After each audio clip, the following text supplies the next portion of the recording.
नमस्कार। The deep dive में आपका स्वागत है। नमस्कार। हम यहाँ यूपीएससी की तैयारी के लिए जरूरी करंट अफेयर्स को गहराई से समझते हैं। आज 16 फरवरी 2026 है और ये हमारे दैनिक चर्चा का पहला भाग है। आज हमारे पास सरकारी योजनाओं से लेकर पर्यावरण और विज्ञान तक कई अहम खबरें हैं। हाँ, और कुछ विषय ऐसे भी हो सकते हैं जिन पर हमने पहले बात की हो, तो ये एक अच्छा रिवीजन भी हो सकता है। तो चलिए शुरू करते हैं। सबसे पहले बात करते हैं एक बहुत ही बुनियादी सुरक्षा की, मतलब सड़क पर हमारी जान की सुरक्षा। सरकार ने एक नई योजना लॉन्च की है, पीएम अराहत। जी, ये सड़क दुर्घटना पीड़ितों के लिए है। सुनने में तो ये एक और सरकारी योजना लगती है, पर इसमें कुछ खास है। हाँ, इसमें खास बात इसके अप्रोच में है। मतलब राहत के पीछे 3 मेन पिलर्स हैं। पहला, एक्सीडेंट के फौरन बाद जान बचाने के लिए मदद। ओके। दूसरा, अस्पतालों को पैसों की चिंता से मुक्त करना। और तीसरा, जो सबसे अहम है, पीड़ितों के लिए एक ऑर्गेनाइज्ड और तेज इमरजेंसी सिस्टम बनाना। तो मतलब असली गेम चेंजर सिर्फ कैशलेस इलाज नहीं है, बल्कि सिस्टम का इंटीग्रेशन है। बिल्कुल। अब तक इमरजेंसी रिस्पांस, हेल्थ अथॉरिटी और मोटर व्हीकल फंड, ये सब अलग-अलग काम करते थे। जिससे बहुत देर होती थी। सही कहा। अब इन तीनों को एक ही पाइपलाइन में जोड़ा जा रहा है। असली बदलाव यही है। ये इंटीग्रेशन वाला पॉइंट काफी दिलचस्प है, लेकिन ये जमीन पर काम कैसे करेगा? मान लीजिए कोई हादसा होता है, तो पीड़ित तक फायदा कैसे पहुंचेगा? देखिए, इसे सीधे इमरजेंसी नंबर 112 से जोड़ दिया गया है। अच्छा। तो कोई भी व्यक्ति 112 डायल करके तुरंत एम्बुलेंस और नजदीकी अस्पताल की जानकारी ले सकता है और पीड़ित को 1.5 लाख रुपए तक का कैशलेस इलाज मिलेगा। और ये सब होगा कैसे?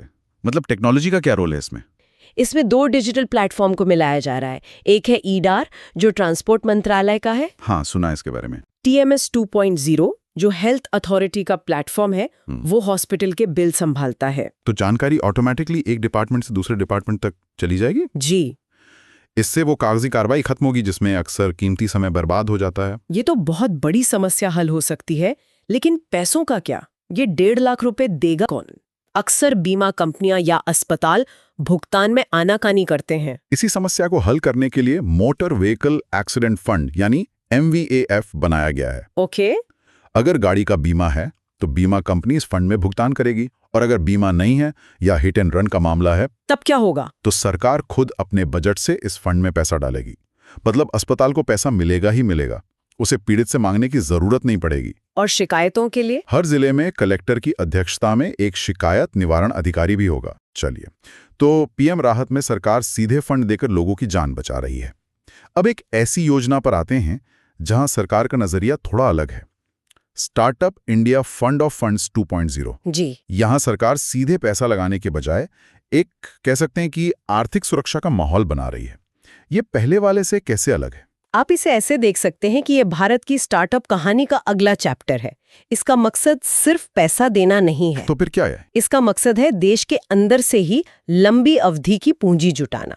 मतलब अब भारतीय स्टार्टअप्स की विदेशी निवेशकों पर निर्भरता थोड़ी कम होगी। और इसके लिए 10,000 करोड़ का फंड बनाया गया है। हाँ, 10,000 करोड़ का एक बड़ा कॉपस है जो हमारे वेंचर कैपिटल इकोसिस्टम को मजबूत करेगा। 10,000 करोड़, ये बहुत बड़ी रकम है।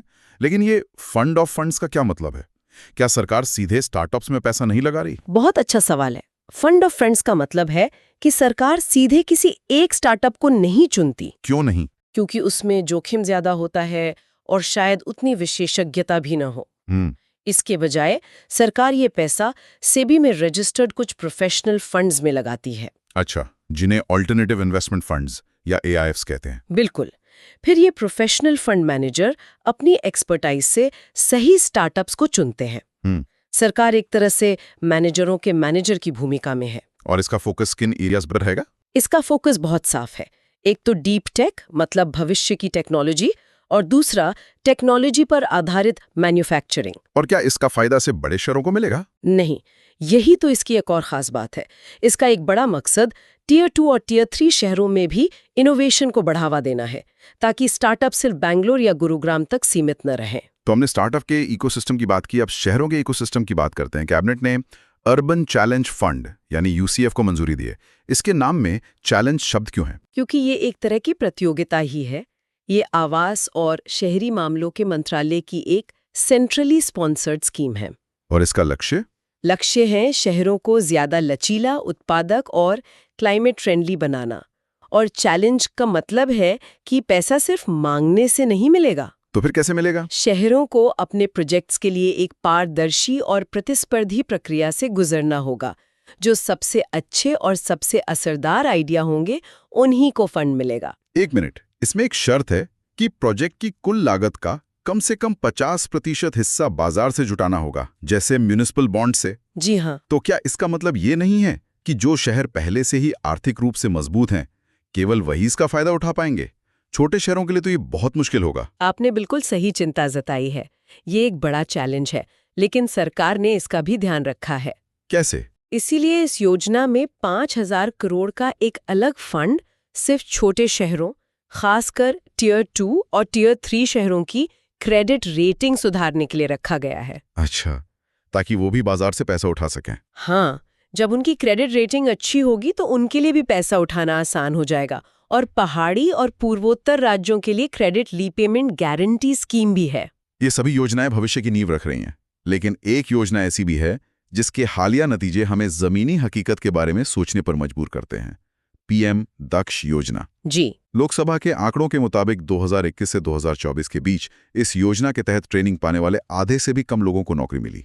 तो ये योजना है क्या, और इरादा अच्छा होने के बावजूद नतीजे ऐसे क्यों हैं? पीएम दक्ष यानी प्रधानमंत्री दक्षता और कुशलता संपन्न हितग्राही योजना। इसका सीधा सा मकसद है हाशिए पर मौजूद समुदायों को अच्छी ट्रेनिंग देकर रोजगार के काबिल बनाना। जैसे कि एससी, ओबीसी, ईडब्ल्यूएस समुदाय के लोग। हाँ, और सफाई कर्मचारी भी। ये 2020-21 में शुरू हुई थी और अब इसे प्रधानमंत्री कौशल विकास योजना में मिला दिया गया है। तो इरादा तो बहुत अच्छा है, फिर कमी कहाँ रह गई? क्या ट्रेनिंग की क्वालिटी में कोई दिक्कत थी? देखिए, इसमें कई कारण हो सकते हैं।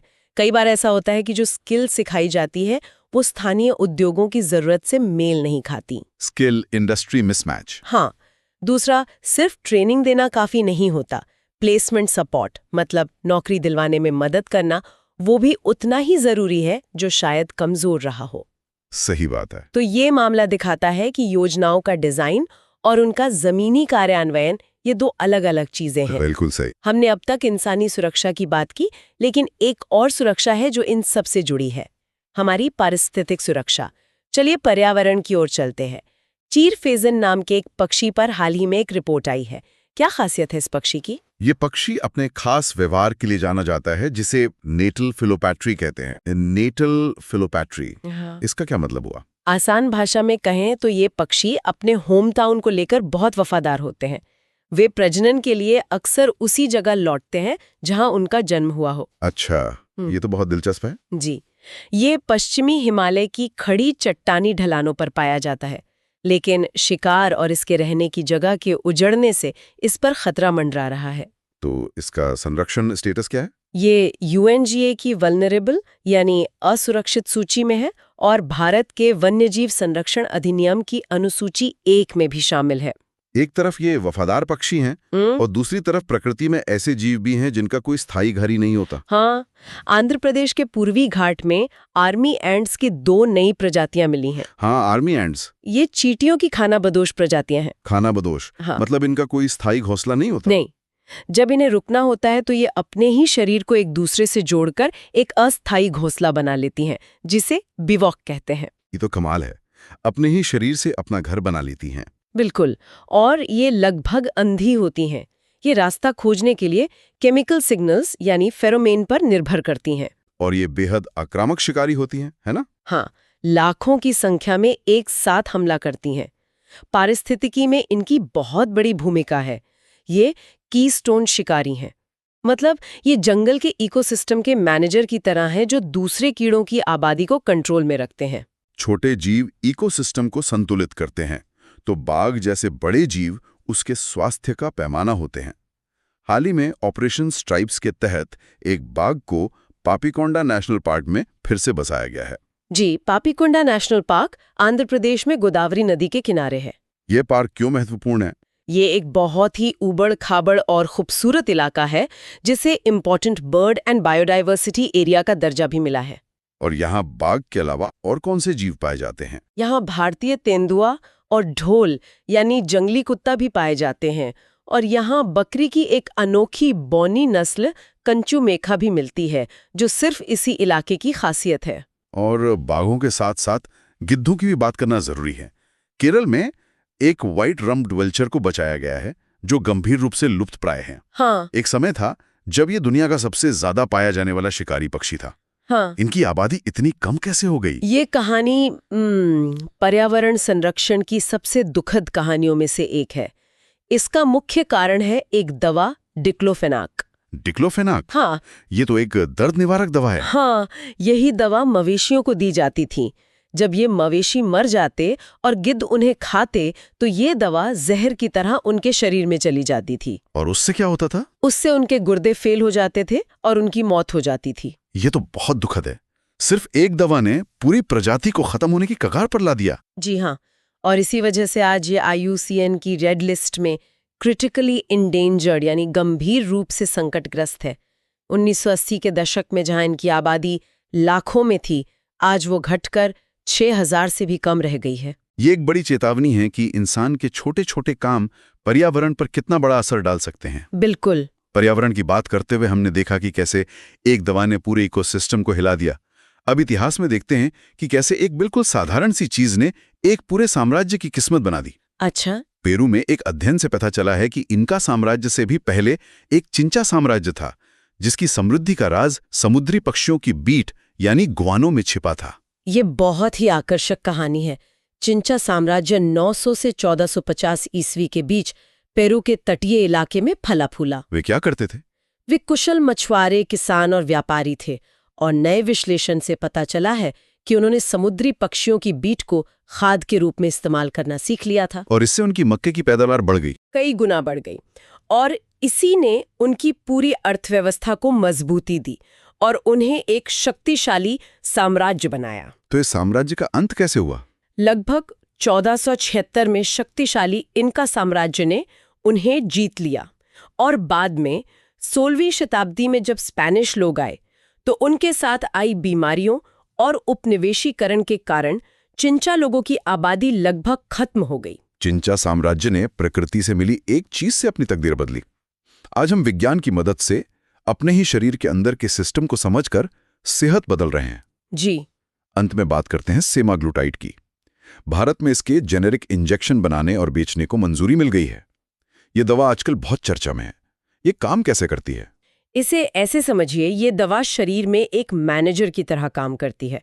ये GLP-1 हार्मोन की नकल करती है, जो हमारे शरीर में खाना खाने के बाद प्राकृतिक रूप से निकलता है। ओके। जब ये दवा शरीर में जाती है तो ये हमारे इंसुलिन डिपार्टमेंट को एक तरह से फोन करके कहती है, प्रोडक्शन बढ़ाओ, ब्लड शुगर लेवल कंट्रोल करना है। अच्छा, और ये भूख को भी कंट्रोल करती है ना? हाँ, साथ ही यह दिमाग को भी सिग्नल भेजती है कि पेट भर गया है, अब और खाने की जरूरत नहीं। तो इसका मतलब ये मधुमेह और वजन घटाने दोनों में काम करती है? जी, इसी दोहरे एक्शन की वजह से ये इतनी असरदार है।